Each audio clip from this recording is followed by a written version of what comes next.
Հայկական ընտրության քննարկումների հարթակում մենք շարունակում ենք մեր քաղաքական զրույցները, մեր հյուրն է Սամվել Աշոտյանը, մի քիչ հետագայում դու քեզ կներկայացնես գուցե, այս պահին իմ ուշադրությունը հրավիրել են առաջին հերթին այն վիդեո բլոգը, վիդեո բլոգի հիմնական հաղորդումները, որից ես մի քանի եզրակացություն եմ նախնական արել։ Առաջիններից մեկը, որ գաղափարական տեսակետից կարծես թե համընկնում են հիմնական շրջանակային սկզբունքների հետ, որը հայկական ընտրությունը ներկայացրել է, եւ երկրորդ երևույթը, որը կարելի էր արձանագրել, որ Սամվել Աշոտյանը ունի նաև քաղաքական հավակնություն, քաղաքական գործընթացներին արդեն մասնակցում է քարոզչական հարթության մեջ եւ ամենայն հավանականությամբ պետք է մասնակցի գործնական քաղաքական պայքարի մեջ, միգուցե առաջիկա ընտրություններում, միգուցե այլ ձևերով եւ մենք այս համատեքստում փորձում ենք հիմա հայտնաբերել այն պոտենցիալ թե տեխնացուներին եւ հասկանալ թե ինչքանով մեր առաջարկությունը հայկական ընտրության առաջարկած կազմակերպական եւ գաղափարական այսպես պլատֆորմը հարմար է տարբեր տեխնացուների համար իրենց դրսևորումների առումով նախ փորձենք ներկայանալ Սամվել Աշոտյան ինչ մասնագիտություն բան ես հիմնական մի քանի տվյալներ Սկսեմ նրանց ողջույն Արմեն ջան, շատ շնորհակալ եմ ինձ հյուրընկալելու համար ու ողջունում եմ մեզ դիտողներին։ Այսպիսով Սամվել Աշոտյան, ինչպես ասացի, ես կրթությամբ տնտեսագետ եմ, տնտեսագիտության ասպիրանտուրայում եմ սովորում ու դասավանդում եմ համալսարանում։ Աշխատում եմ որպես տվյալների վերլուծաբան ՏՏ ոլորտում ու ինչպես նշեցիր, ես ունեմ վիդեոբլոգ, այսպես ասենք, իհարկե ես սրան այդքան էլ բլոգ չեմ անվանում, ինձ էլ բլոգեր ամենևին չեմ համարում, ավելի շատ դրանց ես հարթակներ եմ անվանում, հարթակներ, որտեղով ես կարող եմ իմ կարծիքը հնչեցնել ու կարծում եմ, որ այդ կարծիքը մարդկանց թե պետք է այս մեր օրերում, ինչպես դենք այսպես արժեքային անկման օրերում, այս ստի կեղծիքի օրերում պետք է էլի նոր ինչ-որ նոր կարծիք, ինչքան որ բազմազան կարծիքներ լինեն ու ազգային կարծիքներ հնչեցվեն, դա մեզ իհարկե անհրաժեշտ է այսօր, դրա համար հենց այդ մտքով էլ սկսել եմ ստեղծել, նաև հոգնած լինելով էլ արդեն հնաբնակներից այսպես 1000 տարի որ կան, անընդհատ խոսում են ու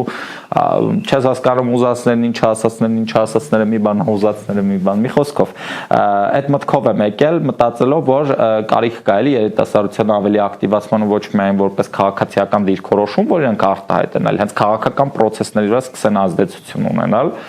ու պետք է ասեմ, որ այդպես մոտ մի տարի առաջ, նոր է մի տարի լրացել ինչ սկսել եմ այդ հարթակից վրա աշխատել, ահագին ինքը ռեզոնանս առաջացրել է, պետք է ասեմ, այնքանով, որ ընդհանրապես առանց գովազդների, առանց ոչ մի բանի,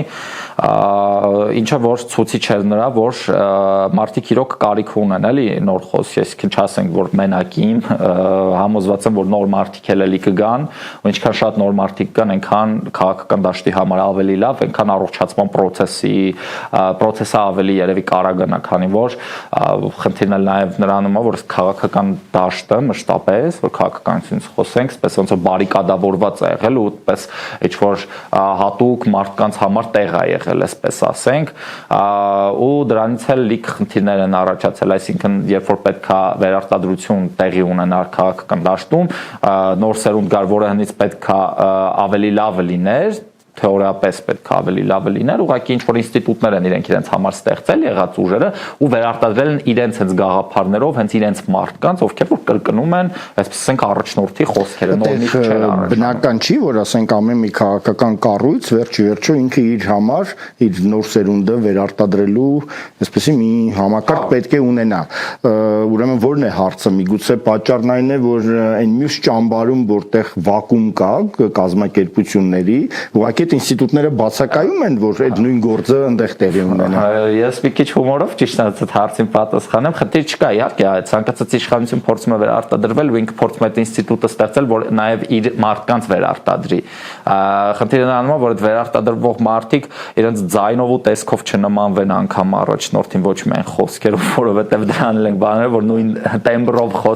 այստեղ խնդիրը գիտեք, որ անդեմ են եկողները, այսինքն իրանք սեփական կարծիք կրող չեն, որ ասես ինչ որ պայրան կարողան իրենց առաջնորդին էլ թեկուզ հակադրվել ու ասել չէ, գիտես, ես գաղափարապես այս կարծիքն ունեմ։ Այդ մարդիկ են, ովքեր լրիվ այսպես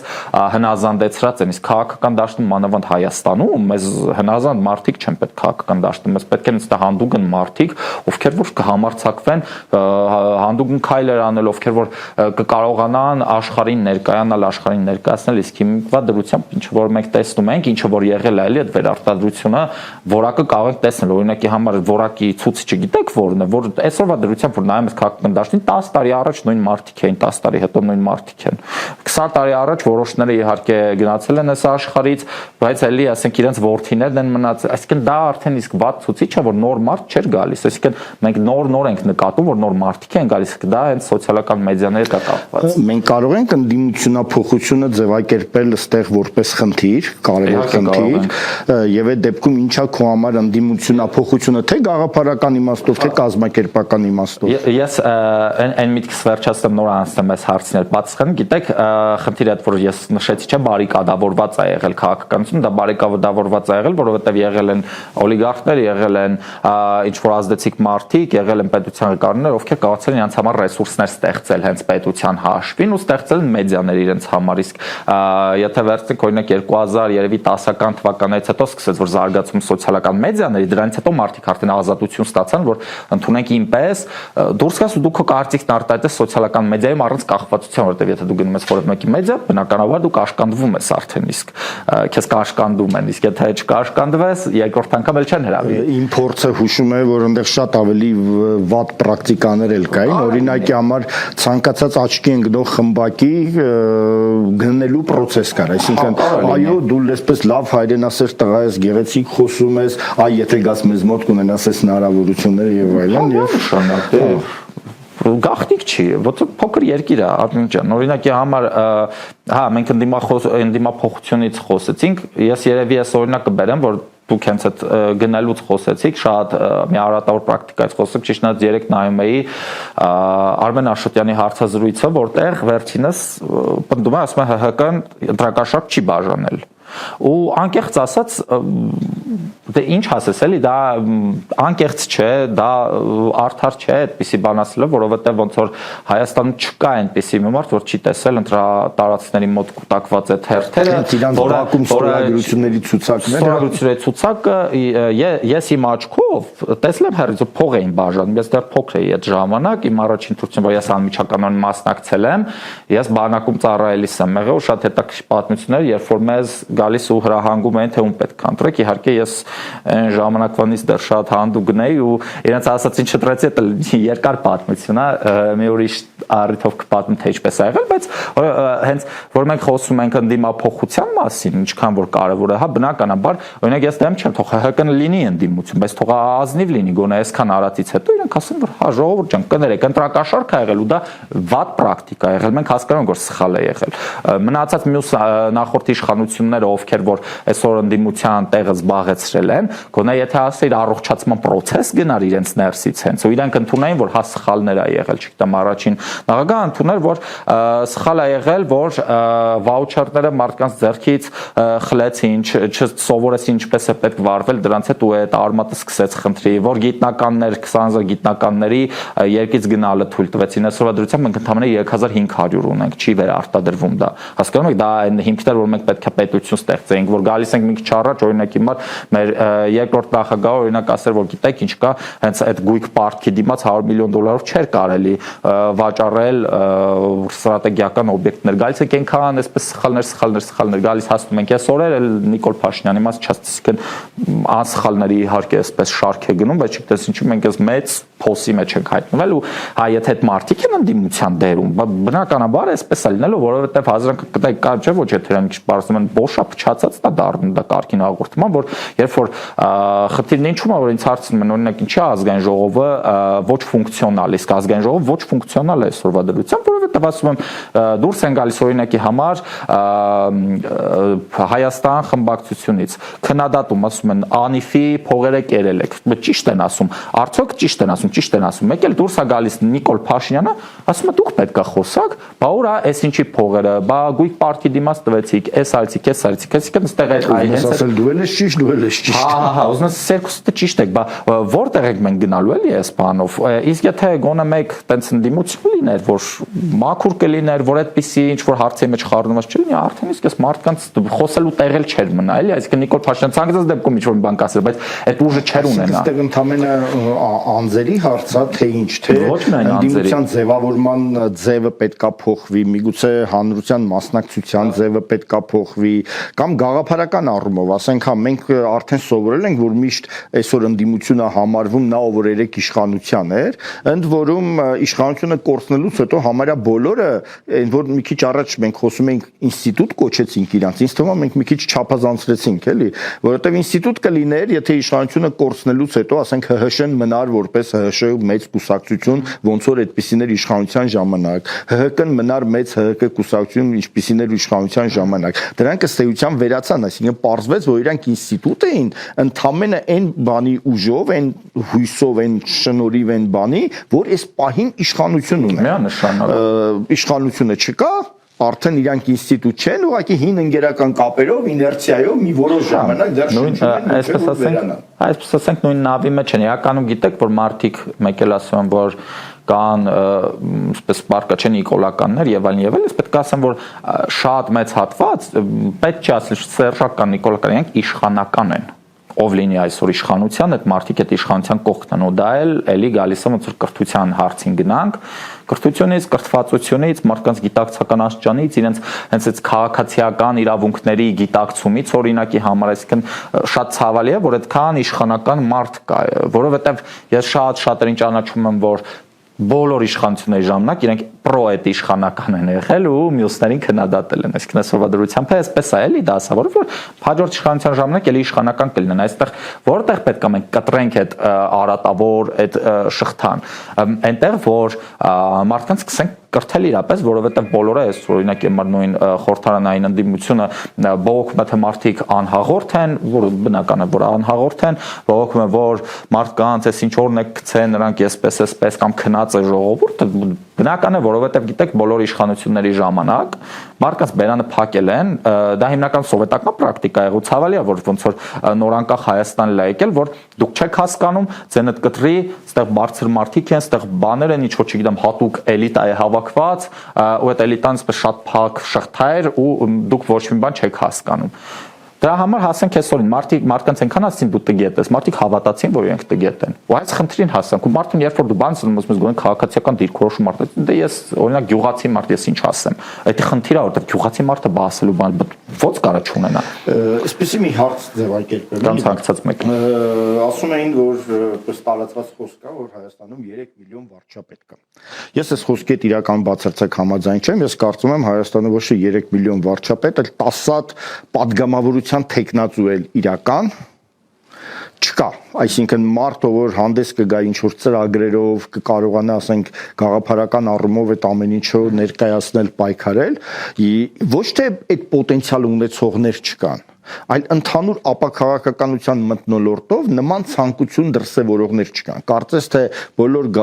հիմա որ քննադատում էիր թե որակական իմաստով հա թե գաղափարական իմաստով անորակությունը թե մասնագիտական ասենք պրոֆեսիոնալիզմի իմաստով անորակությունը պատճառներից մեկը այն է որ որակյալ մարդիկ իրենք իրենց քաղաքական process-ից դուրս են դրել։ Ոնց կարող ենք մենք անել, որպես ընդդիմությունափոխության խնդիր, հա, ոնց կարող ենք անել, որպեսզի այսօրվա ընդդիմությունը, որը հավանաբար նույն չափանիշները ունի, հա, նույն գնահատականը կարող ենք տալ, ոնց անենք, որ դա փոխվի իր որակներով,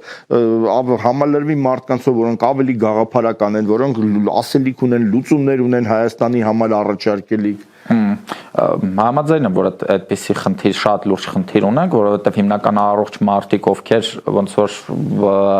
նաև ինտելեկտուալ են եւ այլն, իրենք նախընտրում են քաղաքականության մեջ ընդհանրապես չմտնել, որովհետև իրենք կարող են ուրիշ ոլորտներում տնտեսության կամ թեկուզ եւ արտագաղթելով երկից իրենց համար լավ կյանք ապահովել, իսկ քաղաքականության մեջ մտնելը նախ եւ առաջ Հայաստանում անշնորհակալ գործ է, շատ անշնորհակալ գործ է, երկրորդ ռիսկային է շատ։ Օրինակի համար,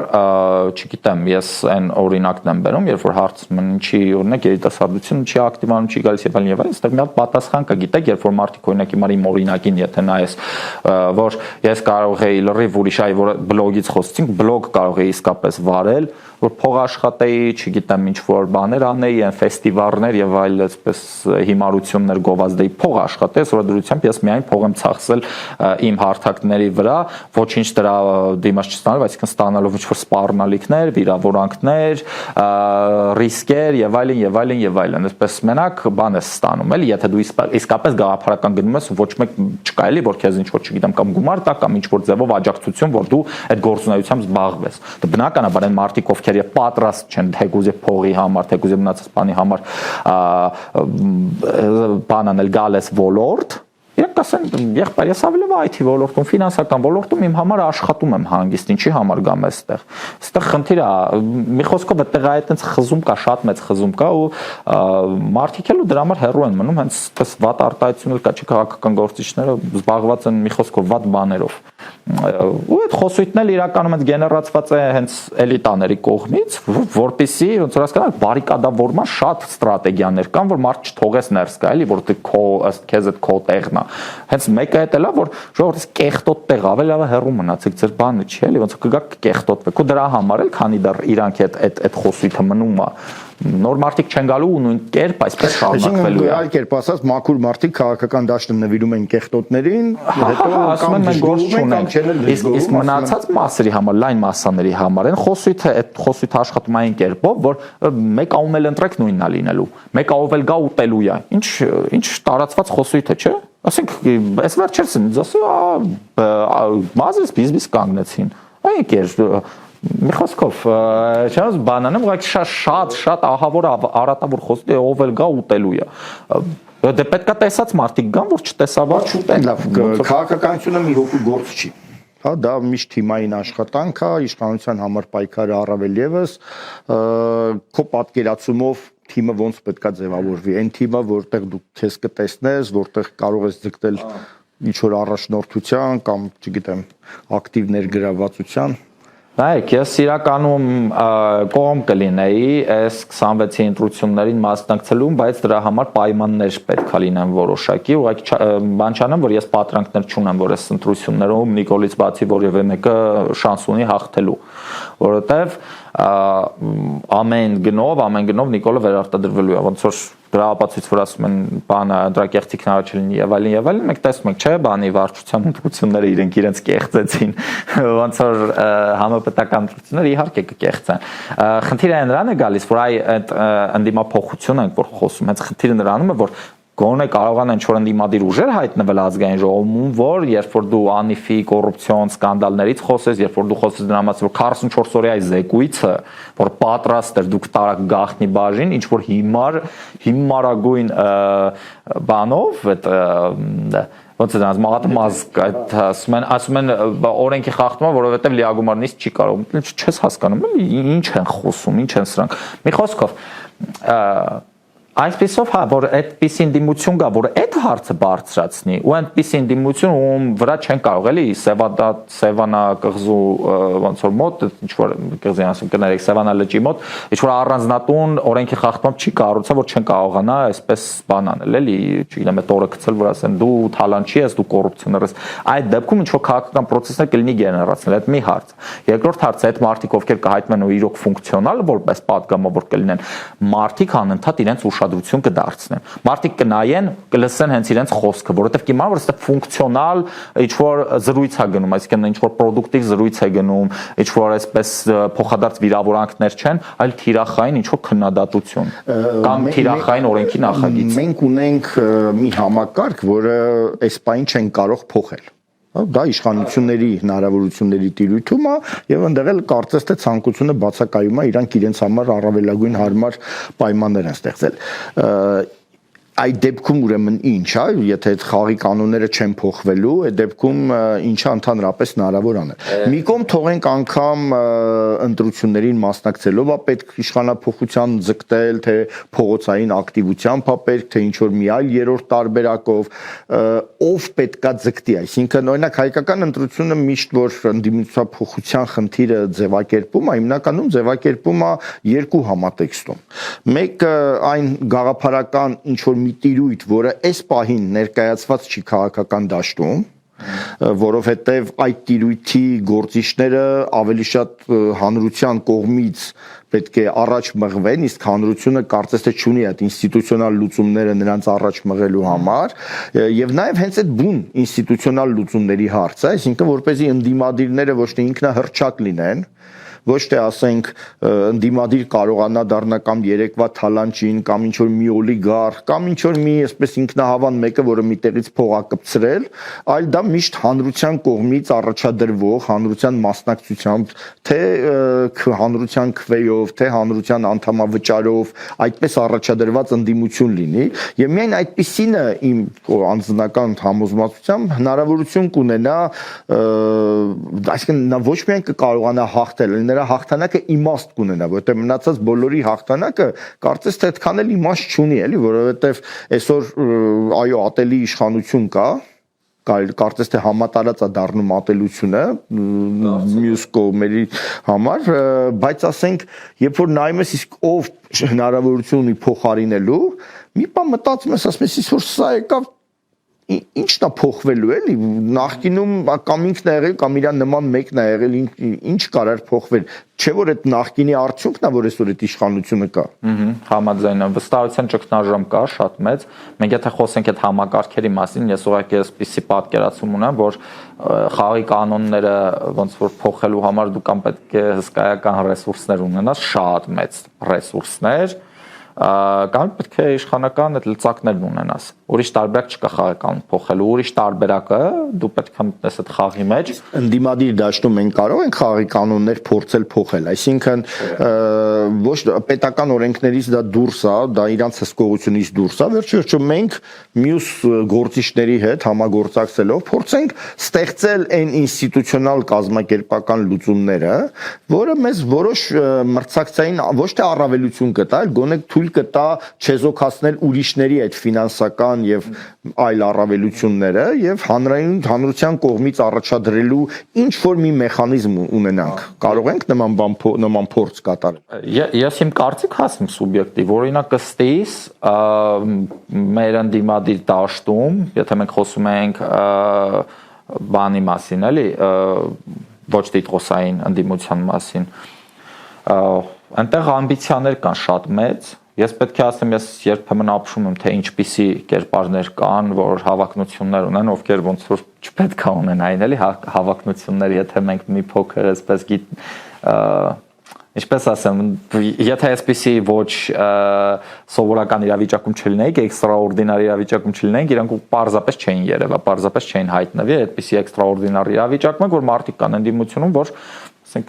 բաց այդ խուլիգանի պահվածք ունեն, բաց այդ այսպես փողոցային պահվածք ունեն ու իրենք հավակնում են հենց իշխանության ղեկ վերցնելու ու ես նրանց եմ վախենում որ հանկարծու աստված չանի իրանց դա ստացվի որովհետև մենք Նիկոլեին փառք ենք տալու ես բանով չեմ ասում էլի չեմ հանդգնում բան չեմ անում իրոք կարող է շատ ավելի վատ լինել եթե մենք խոսում ենք հենց ընդդիմության լավ առողջ հատված վերցնենք ովքեր որ քիչ թե շատ գիտակցեն քիչ թե շատ կենսագրություն ու անցած ճանապարհ ունեն այստեղ էլ ուրիշ խնդրի ենք հանդիպում իրանք ամբիցիոզ են շատ այսինքն այստեղ ամբիցիաները մի փոքր նվազեցնելու խնդիր կա ես չեմ կարող ասել անկեղծ ես ասեմ ես քանի որ թեորիայում չեմ ուսումնասիրել չգիտեմ եղել է նման բան թե չէ դու հաստատ ավելի լավ կիմանաս ավելի հստակ կիմանաս դրա մասին գիտելիք կունենաս ես չունեմ ես ավելի շուտ կողմնակից եմ այսպես ավանդական ձևին ես իմ տեսակետն եք եթե հարցնում ես կարծում եմ որ մենք խաղի կանոններից որ խոսեցինք պետք է մտնել իրենց խաղի մեջ ու այդ կանոնների սողանցքերով այսպես ասենք իրենց դեմ պայքարել ու գնալով քիչ լծակներ ձեռք բերել այդ խաղի մեջ։ Ես այդ կերպ եմ պատկերացնում, որովհետև ես այդպես չի, որ ես ասում եմ խաղի կանոններին հակառակ գործել, պարզ է դու չես կարող քո բակում ֆուտբոլի չեմպիոնատ կազմակերպես ու ասես այս հաղթողը աշխարհի չեմպիոնն է։ Անշուշտ կա ինչ որ վատ մրցավարությամբ, վատ խաղի կանոններով ինչ որ մի խաղ, բայց կամ մասնակցում ես կամ դու չես կարող, այդ հասկանալի է։ Այստեղ հարցը հետեւյալն է, որ մենք այնպիսի գործիչներ ենք, որ քաղաքական ուժ ակնկալում ենք ստանալ հանրությունից։ Հանրությանն էլ որոշակի գաղափարական հատվածից, հա, այլ տարբերակ մենք չունենք, հա, որտեղ չունենք շատ մեծ փողեր, որպեսզի փողի միջոցով այս հատվածում ինչքանով է արդյունավետ հաճախորդային սկզբունքով կառույց հավաքել, այսինքն երևաս, որ տեսեք ես այսպես հզոր առաջնորդ եմ, շատ սիրուն խոսում եմ, շատ համոզիչ եմ, հեսա մի երկու հատ լավ թիմակից ունեմ, չգիտեմ, տեսեք ձեռս քարի տակ չի, ասենք լավ օֆիս ունեմ կամ չգիտեմ ինչ ունեմ եւ եկեք ինձ միացեք եւ գնանք առաջ կամ մի քիչ ավելի շատ, հա, մենք մի խումբ ենք, որ ապացուցել ենք մեր նվիրվածությունը երկրին, չգիտեմ, ասենք պատերազմին ենք մասնակցել կամ չգիտեմ ինչ ենք արել, մենք ունենք սպոնսորներ, տեսեք, մեզ լավ գրասենյակ են նվիրել, եկեք հավաքվեք մեր շուրջ, հա, մենք ունենք գաղափար, որը ուրիշները չունեն, այդպիսի բաներ ասողներ էլ կա, չնայած դեռ չեմ հանդիպել այդպես գաղափար, որ ուրիշը չի ունեցել, ամենածիծաղալուն այն էր, որ ինձ ներկայացնում էին որպես նոր գաղափար մի բան, որը ես մի 10-15 տարի առաջ ինչ որ հաճախ օգտագործում էի, ինչ որ մի բան դադարեցի օգտագործել, հիմա դա ինձ ներկայացնում էին որպես նոր գաղափար։ Ինչքանով այդպես հաճախորդ հավաքելու համակարգը ունակ մրցունակ ազգային դաշտում համարենք, հա, մրցունակ քաղաքական միավոր ձևավորել, որը կարող է այդ օլիգարխիական, այդ նախկին իշխանությունների բաների ռեսուրսների հետ պայքարել։ Դե եթե խոսենք ազգային դաշտում, իրականում են մարդիկ, ովքեր հենց այդ ազգային ուղղվածություն ունեն, հիմնականում կամ արդեն իսկ իրենք ինչ որ բաներ ունեն, համակրում են որևէ ուժերի, ես կարծում եմ այդ մասում, ովքեր որ ազգային տեսակետն է, ազգային մտածելակերպ ունեն, իրենք արդեն իսկ գտել են ինչ-որ տեսնում են, որ քաղաքական խնդիրը արդեն իսկ ինչ-որ կառույցներ, պարտադիր չի քաղաքական, կարող է ինչ-որ ռազմամարզական կառույցներում գտնվեն մարդիկ կամ քաղաքական կառույցներում մարդիկ կամ որ ՀԿ-ներում եւ այլն, այսինքն այսպես բավականին լայն սփռված է այդ հատվածը։ Հիմա եթե հնարավոր լինի այս բոլորին ինչ-որ մի ձևով միավորել, թե չգիտեմ, ձեր այդ նախընտրության համակարգի շնորհիվ կլինի, թե ուրիշ ինչ-որ մի լիդեր կգա, որ կոնսենսուս կլինի նրա շուրջ, այնպիսի կերպար կլինի, որ մարդիկ կասեն հա արժանի է, գաղափարական, թե անցած ճանապարհով եւ այլն հնարավոր է անել։ Այսինքն, գիտեք, ես նա եմ մտածում, որ այս պահի դրությամբ երրորդ ուժ ենք, չէ՞ որ մենք ասում մարդիկ հանդեպ երրորդ ուժ են ասում, այդ երրորդ ուժը դեռ ձևավորված չի երևում, ինչ-որ երրորդ ուժ, այսինքն ինչ կա, հենց հիմնականում այդ ձեր ասած կլիենտալիստական մոդելներն են։ Գոյություն ունեն երրորդ ուժի մոտավորապես 20 հավակնորդներ, որոնք արդեն հայտ են, չէ, հայտ ներկայացրածներին եմ ասել միակ ասում։ Ուղղակի երրորդ ուժի մասին ենք, որ մենք անընդհատ խոսում, բոլորը դա հավակնում են, չէ, դրան ինչքան կուսակցական ու ինչքան շատանան, ինչքան կան, այնքան ավելի երրորդ ուժի են հավակնելու, անգամ Սամվել Կարապետյանի ուժն է երրորդ ուժ հավակնում լինել, բայց օբյեկտիվ պատճառներով, սուբյեկտիվով էլ չի կարող։ Հիմա այս երրորդ ուժը հստակ կրիտերիաներ ունի ժողովուրդի դրա, այսինքն այսպես ասենք հստակ չի դրված այդ կրիտերիաները, բայց այդ կրիտերիաները կան մարդկանց ներսում։ Ու կոնկրետ ես ինքս համար այդ կրիտերիաները ինչ որ ձեւ դուրս են բերել, որոնք ես եմ պատկերացնում, որ ժողովուրդը սպասում է, ազգը սպասում է։ Մեկ օրինակ պետք է ազգային լինի, երկրորդը կոմպետենտ ու պրոֆեսիոնալ լինի, երրորդը որ հիմնականում կապ չունենա ինչ տեղի է ունեցել նախկին այս դեպքերի հետ, կոռուպցիայի մեջ թաթախված չլինի, ժողովրդին հնարավորինս մոտ կանգնած լինի եւ այլն շատ էսպիսի բաներ կան, ժողովրդի համար սրտացավ լինի նաեւ, որ պաշտպանության վրա ուղղված լինի, այսինքն պաշտպանական պատկերացումն ունենա Հայաստանի Հանրապետության, այսպես ասենք ռազմական ապագայի առումով եւ այլն մեծ մտածող լինեն, բան լինեն, պրոգրեսիվ լինեն, պատկերացում ունեն արդի աշխարհից, շատ այսպեսի բան կա, այսինքն երբ որ այդ մարդիկ իրոք կարողանան իրար միավորվել, թեկուզ եւ մեկը ինչ-որ մի բանից թույլ լինի, մեկը մի քիչ սպանից ավելի ուժեղ եւ այլն արդեն ազգը կտեսնի, որ եթե այս մարդիկ կոնկրետ ինչ-որ մի հատված է այս մարդուն է վստահում, ինչ-որ այս հատվածը այս մարդուն Այս մարդիկ, որ իրար հետ համագործակցում, արդեն ստացվեց, որ իրենց խմբերը միավորվեցին, չէ՞, այդ կլինեն ՀԿ-ներ, ինչ-որ ռազմամարզական կառույցներ, այդ կլինեն ինչ-որ, չգիտեմ, քաղաքական շարժումներ եւ այլն եւ այլն։ Այս ձևով եմ ես պատկերացնում, այսինքն այդ երրորդ ուժը լայն կոնսոլիդացիա է, էլի, ենթադրում, այսինքն չի կարող ինչ-որ մեկը, որ կլինի այդ կլիենտալիստական կուսակցություն, կլինի այդ մարդ կուսակցություն, հայտնի ու հայտարարի, որ ես այդ երրորդ ուժն եմ, որովհետև երրորդ ուժը չի կարող մարդ լինել, երրորդ ուժը հա արդեն հայտարարում եմ, բայց համաձայն եմ իհարկե։ Հիմա հարցը հետեւյալն է, արդեն մի քանի ազդանշան կա, որ նման կազմակերպությունների մի մասը կամ նման առաջնորդ ներկայացող գործիչների մի մասը արդեն խոսում են համախմբման կամ ինչ որ ընդհանուր դաշինքային ձևաչափեր գտնելու մասին։ Հավանաբար դա նաև սեփական ուժերը մի քիչ ավելի իրատեսական գնահատելու փուլ է գալիս բոլորի մոտ, հավանաբար նաև դրանով է պայմանավորված, բայց կա նախորդ ահռելի փորձառությունը մոտ 30 տարվա տարբեր կալիբրի գործիչներ, տարբեր կալիբրի կուսակցություններ, կուսակցապետեր փորձել են համագործակցություն ձևակերպել պայմանավորվածությունների միջոցով, հա, կոպիտ բառով, եթե ասենք բազարի միջոցով։ Այդ առևտուրը ինչ է իրանից ենթադրում։ Ես ունեմ այսքան ռեսուրս, հա, ես այսպեսի հայտնի կերպար եմ, ինձ ժամանակին այսքան մարդ քվեարկել է, սիրում հարգում են։ Ես հայտնի այսպես գործիչ եմ, բարեգործ եմ եղել կամ չգիտեմ ինչ եմ եղել։ Տարբեր այսպես բաներ դնելով նժարին, ասում են այտես հիմա մենք պետքա այս չափի մասնակցություն ունենանք այդ ընդհանուր ձևաչափում։ Մյուսները դրա հետ հաճախ չեն համաձայնվում եւ այդ բանակցությունները գալիս են փակուղի։ Հաջողության եզակի դեպքերը պայմանավորված են եղել իսկապես ռեսուրսներով շատ ուժեղ տեխնացուի արկայության դեպքում։ Օրինակ Լևոն Տեր-Պետրոսյանը հայտնվեց եւ 2008 թվականին ով ասես անգամ գաղափարապես նրա հետ ոչ մի կապ չունեցող մարդիկ վազեցին իրենց վագոնները նրա լոկոմոտիվից կապելու։ Եթե այդ հանգամանքը չկա, նման հանգամանք չկա, համախմբման մասին ընդհանրապես խոսք չկա։ Եվ այս դեպքում էլ համախմբման մասին խոսք չկա։ Ուղղակի այս մեկը ոնց որ բոլորին հաղթեց, էլի։ Այդ երևույթն է ավելի շատ։ Մյուս ձևը համախմբվելու դա ընտրությունն է։ Եվ այստեղ մենք ունենք շատ ծանր փորձառություն, որ տարբեր կազմակերպություններ լինեն դրան գաղափարական առումով մեզ շատ մոտ, ինչպես հիշատակեցիր այստեղ ռազմաքաղաքական այսպես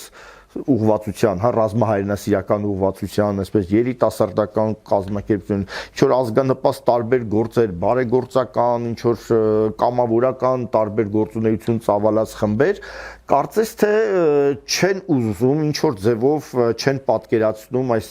ընտրությունների միջոցով, հա, ընդհանուր կազմակերպություն ձևավորելու միջոցով այս process-ը։ Մի տեսակ տարբեր խնդիրների են բախվել, ասենք կա վախ։ Հա, երիտասարդները վախենում են, որ ասենք իրենք ինչ որ մի լավ բան են սարքում, եկան կողքից ինչ որ մարդիկ ու հեսա իրանց ձեռից դա կխլեն, հա, մեկը փորձառու է, մեկը այսպես եկել է հատուկ որ խլի, բայց քաղաքական կազմակերպությունը դա ինչքան շատ լինես, այնքան լավ, այսինքն ամբողջ իմաստը ընդարձակվելն է, բայց երբ որ սկսվում է ընդարձակումը, մոտները առաջանում է վախ։ Երկրորդ վախը, եթե մենք պետք է ընտրություն լինի, այդ ընտրությունը ինչի հիման վրա պետք է լինի, ուրեմն պետք է քննարկենք, բանավիճենք, ոնց իրար հետ պիտի կռվենք, իրար հետ պիտի վիճենք, եղբայր, բայց կազմակերպություններում գաղափարները այդպես են ծնվում, հղկվում, անգամ քո սեփական դիրքորոշումը հղկելու համար քեզ դու կարիք ունես ընդդիմախոսների, այդպես է գիտության մեջ, այդպես է ամեն տեղ, ընդդիմախոսը շատ կարևոր է որպեսզի, բայց մարդկանց այս ամեն ինչը վախացնում, հա, եւ հիմա նաեւ մի քիչ ավելի լայն ձևաչափով խոսակցությունները, որ գնում են համախմբման, ինչքանով այսօր համատեղ ցուցակի առաջադրումը ընտրությամբ կատարելը ընդունելի կլինի այդ ուժերի համար, որպեսզի իսկապես ազդեցիկ երրորդ ուժ լինի։ Ամեն ջան, ինչպես նշեցի, երևի այդ հարցերով դու ավելի մեծ փորձ կունենաս, դու ավելի ճիշտ պատասխանես, ես քան ժամանակ ընտրական process-ներին մասնակից եմ եղել զուտ ու միայն որպես ընտրող։ Ես որպես ընտրողել չեմ մասնակցել։ Հա, չէ։ Չէ, բայց դիտորդ իհարկե եղել եմ եւ ընդհանրապես տեխնոլոգիական առումով իհարկե ակտիվ։ Իմ համար կոնկրետ ընտրությունների մասում մասնակցելը sense շատ մեծ պարտավորություն եմ ես համարում ու կարծում եմ, որ ցանկացած քաղաքացու համար շատ կարևոր պետք է լինի ու նոր իշխանությունն էլ որ գա պետք է անընդհատ ոչ թե ուղղակի կենացնել էլի։ ինչ-որ շնչեցնի, որ ինչքան կարևոր է, այլ պրակտիկ քայլեր գնա, ինչ-որ ընտրության մասնակցողներին ինչ-որ թեկուզ եւ առավելություններ տա, չմասնակցողները ինչ-որ կորուստներ կրեն, ես կարծում եմ այդպես էլ է պետք է, որ յուրաքանչյուր քաղաքացի պարտավորված կա գնա իր ձայնը տալու, իր քվեն տալու։ Հիմա համենայն դեպս ինչ էի ասում դրա մասին, հա մասնակցել եմ ես որպես զուտ ընտրող 26 թվականին այս պահին չեմ կարող ասել ինչ դերում եմ լինելու, բայց անմասն չեմ լինելու իհարկե ընտրություններից, ես կաշխատեմ, եթե ես կվստահեմ ինչ-որ ուժերի, եթե ինձ ինչ-որ ուժերի հարազատ կլինի իրենց գաղափարախոսությունը, ինչ-որ կոնկրետ չէ, թե կոնկրետ թիմի մաս չկազմեմ, կլուսաբանեմ, կզրուցեմ, կփորձեմ հնարավորինս ավելի տարածել նրանց գաղափարները, ովքեր իմ գաղափարներին չեն հակասում գաղափարները, որովհետև ես այսպեսի մի բան գիտեմ, եթե ոնց որ մենք պետք է միշտ մտածենք, ինչ եթե օրինակի համար ձեր ընտրական էս բաները, process-ները, որ դուք եք պատկերացնում, այդ ընտրության մեխանիզմը, չէ, նախընտրության մեխանիզմը, այսպես ասենք, եթե ինքը չաշխատեց, քիչ ժամանակ է մնացել 26, ինչ է պետք անել այդ դեպքում, այսինքն պետք է ավանդական հին ճանապարհով գնալ, ուզած չուզած արդեն։ Այդ դեպքում արդեն մտածում ենք, ես օրինակի համար որ մտածում եմ աջակցելու առումով, ես աջակցելու եմ բոլոր նրանց, ովքեր որ նոր գալիս են։ Եթե ես տեսնեմ, որ իրենց գաղափարը լավն է, եթե ես տեսնեմ, որ իրենք նոր են գալիս, ուրեմն ես կարծում եմ, որ պետք է իրենց աջակցեմ, որովհետև խնդիրը այստեղ հենց նա է, որ թեկուզ եւ էլի այս նույն իրար, այսպես հայ-հոյող, իրար վիրավորող խմբերը մտնեն ազգային ժողով, բայց գոնե կողքից մի երկու նոր ուժ էլ որ մտնի, էլի դա մեծ առավելություն է մեր համար։ Լավ, մենք արդեն մոտենանք ամփոփելուն, բայց մի ամփոփելուց առաջ այսպես մի հատ բլից հարցում գաղափարական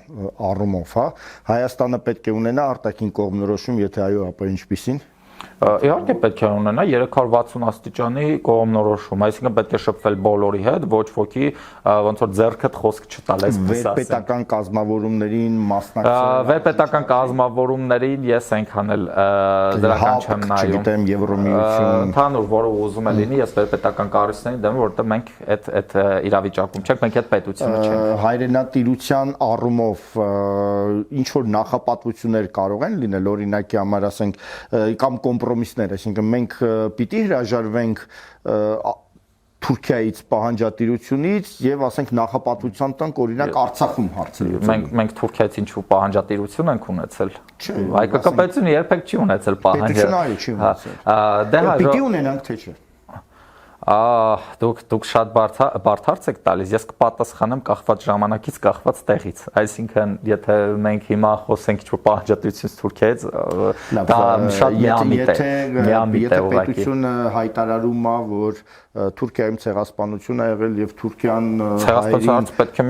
հայերին հեռացրել է իր պատմական տարածքներից եւ դա հայ ժողովրդի իրավունքն է այդ տարածքների ունենալը, սա պահանջատիրություն է թե ոչ։ Հայերը պահանջում են հողերը հետ։ Նորից եմ ասում են, որ ցեղասպանություն է եղել, ասում են, որ դա մեր հայրենիքն է եղել եւ ասում են, որ այդ հայրենիքի նկատմամբ մենք իրավունքներ ունենք։ Սա նշանակում է տարածքային պահանջ ներկայացնել Թուրքիա։ Չէ, դե նայած ինչ իրավունքներ ունենք։ Ես այսպես պատասխանեմ այդ հարցին։ Եթե մենք այդ երեքն է ճիշտ բան պնդումներ են, որովհետև այո, մենք ցեղասպանվել ենք, այո, դա մեր հայրենիքն է, ու այո, մենք իրավունքներ ունենք։ Բայց այստեղ այլ հարց է գալիս, եթե մենք իրավունքներից ենք խոսում, ուժեղի աշխարհում իրավունք ունի նա, ով ուժեղ է, այս պահին մենք Մեր խոսքով հայտարարության մասին եմ ասում, ես չեմ ասում պատերազմ հայտարարել։ Իսկ ինչ վերաբերում է հենց Արցախին, կենտրոն Արցախի վրա եւ այլն, մենք պետք է Արցախի հարցը միշտ տակ բայենք այնքան, որ արցախցիներս միջազգային իրավունքի վերադարձի իրավունք ունեն։ Իրենք վերադարձ թշնամու պետություն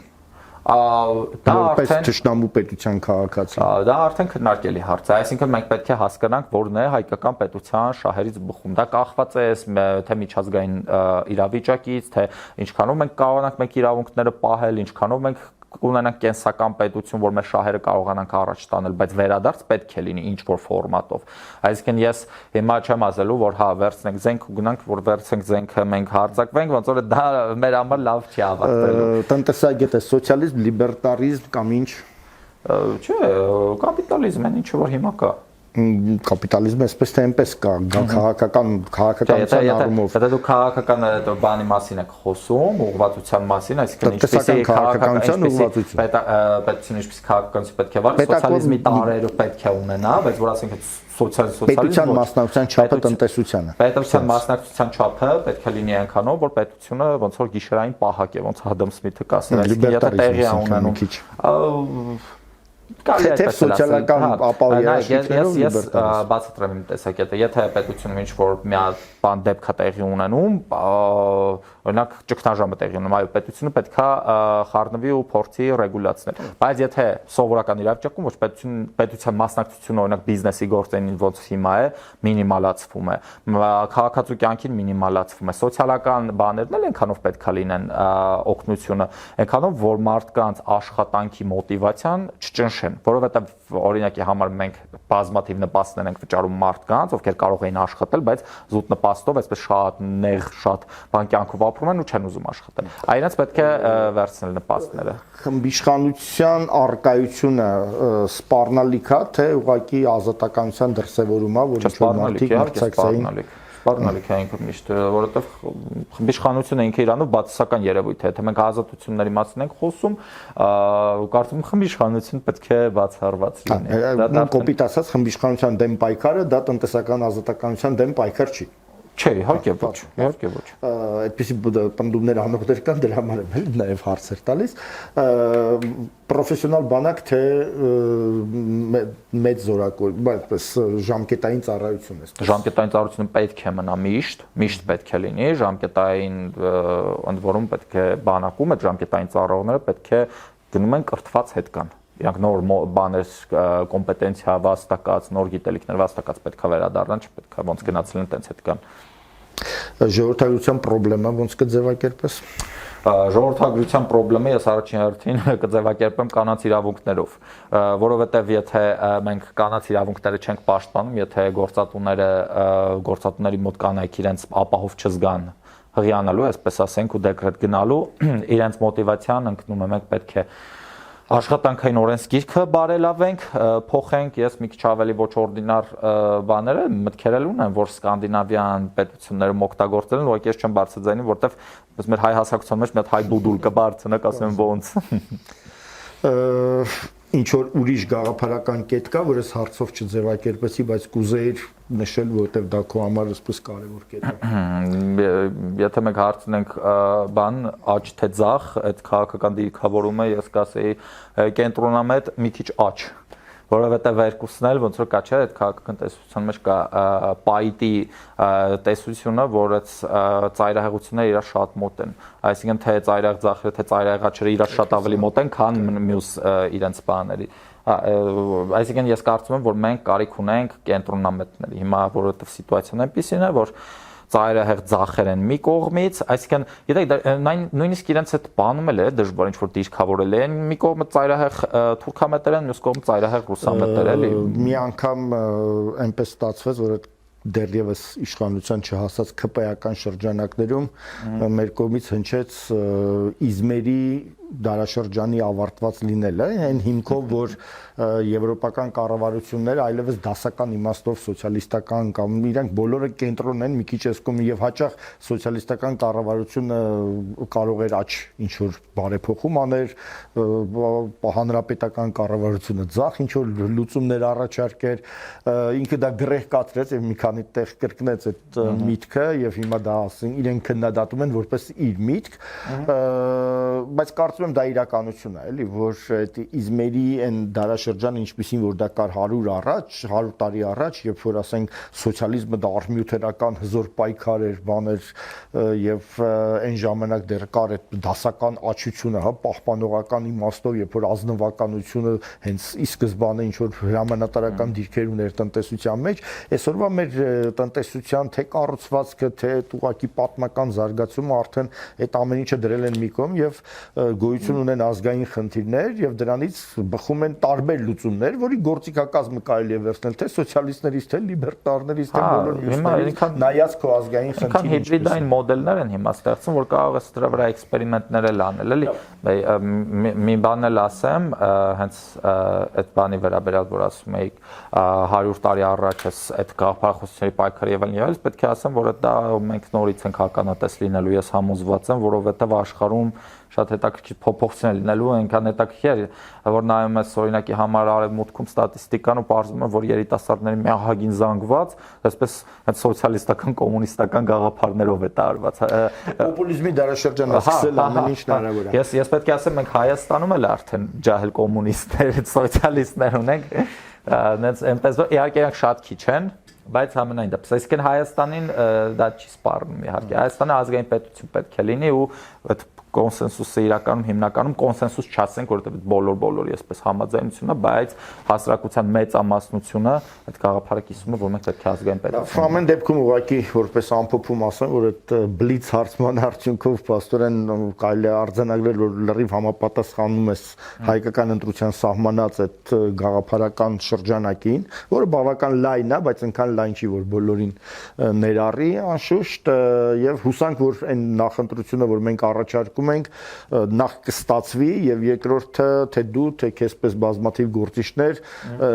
կգնահատեն դա որպես իրական հնարավորություն հենց այս փուլում արդյունավետ քաղաքական մուտք ունենալու համար։ Շնորհակալություն, որ եկաք եւ հուսանք դեռ այս քննարկումներին էլի կհանդիպենք, կշարունակենք։